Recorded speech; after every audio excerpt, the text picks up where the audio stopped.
Rush hour is over. I'm pushing the buggy through the park, burning my breakfast calories under steady sheets of drizzle, maintaining my course for a hut in the middle of a housing estate.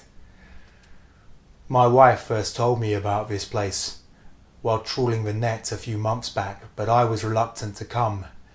Then one of the representatives spotted me at a playgroup and offered me their card. Dad's Club. A refuge from the estrogenic orthodoxies that make up most childcare groups. A place where you can maintain a stoic silence in between issued dictums without having to explain what you're thinking or how you feel about stuff. A place where you don't have to alternate between bass and falsetto in order to fit in with the key that the mainly female group have chosen for the wheels on the bus. Yeah, we might have cut an effect figure while pushing our buggies along our mutual routes, but now that our pushchairs are parked, raincoats pegged and umbrellas folded, we stand around in faded t-shirts and frayed jeans holding mugs of instant coffee. We survey our children ambling about with the same satisfaction that we display after assembling a bookshelf. We let our children climb wherever they like. We let them kneel down in the mud, and we do not dress our daughters in pink. As if noticing this change in atmosphere, my daughter starts pushing a huge fire engine about the room for the next hour. "That's my girl. Do you know that your granddad Pat used to ride round in one of those?" I say in a deliberately loud voice. One of the dads tells me that they paid a visit to a fire station a few weeks back. They got to sit in the cabs of the fire engines and wear the firemen's helmets. Sometimes the kids got to have a go too. Which all presupposes that none of us have done anything as manly as fighting a fire. A quick survey of the room reveals the most common profession to be graphic designer. But then again, right now, our trades are redundant because our wives make more money than we do. Occasional conversations flare up now and again. One centres around the fact that all cars in car adverts are actually CGI. Haven't used the real one for years, apparently.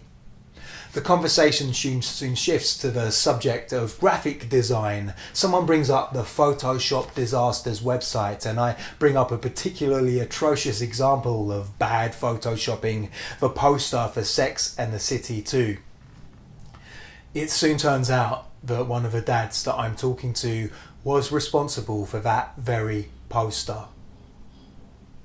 It goes without saying that I don't tell anyone that I am a poet.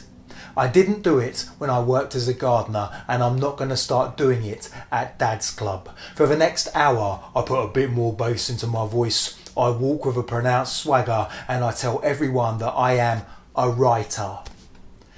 This of course all goes down the pan when I reach into the bag for some rice cakes, and out pops one of my wife's panty liners. At least 5 dads see it in the 2 seconds that it takes for me to shove it back in the bag. The mutual silence resumes. I think of breaking this silence by asking if anyone else saw the story on the study on fatherhood that made it into the papers.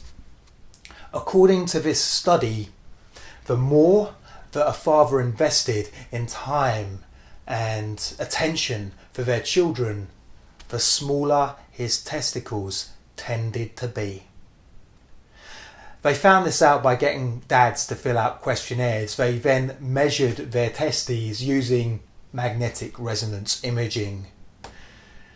The study says that this represents 2 differing evolutionary strategies. The payoff of having lots of offspring and not investing compared to having fewer offspring and investing more.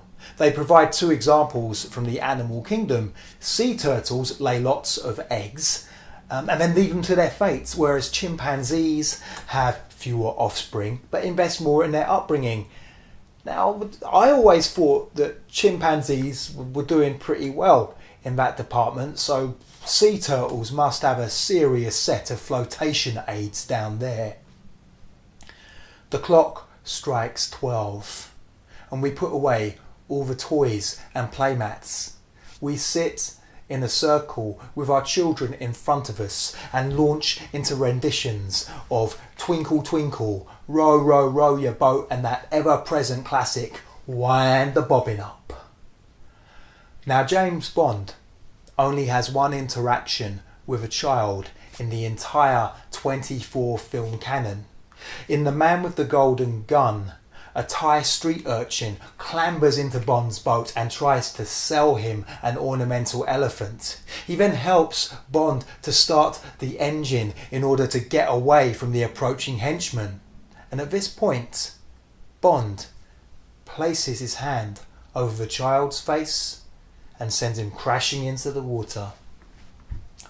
One can't help but assume that this one child represents all of the illegitimate children that Bond left around the world, clinging to the aprons of former seductresses.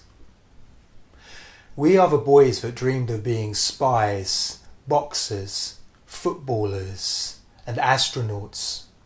Our tuneless chorus puts paid to any residual hopes we might have for fronting rock bands. Our 30 and 40-something physiques betray the little time, money and energy we have for gym memberships. And to add to that, current advances in science state that our combined gonadic mass might be less than that of the drunks on the benches outside.